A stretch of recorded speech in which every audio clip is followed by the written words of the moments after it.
you think about it, about 250 years ago, citizens just like you were gathering in a hot summer day, probably under a tree, talking about the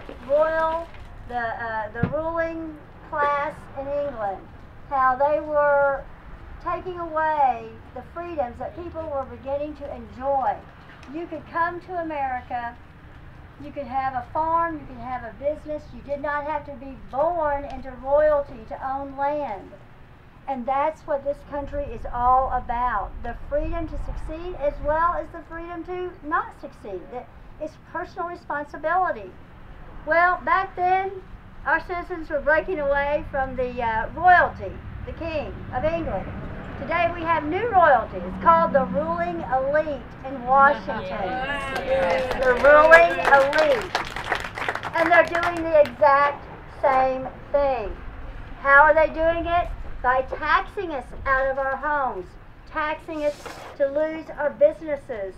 And so what we are doing, what you guys are doing, which I am so grateful for, because you may be recorded and the government may be putting us all on a special list here. Let me spell my name. It's Law Ben Burr.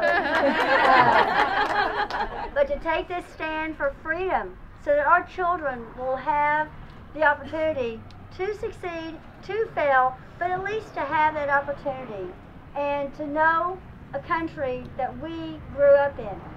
I'm not being, I think, overly dramatic on this. I think we are at a crossroads in our nation. Absolutely. And just thank you for being out here. And I want to bring my colleague up, Jerry Maggie. Yes.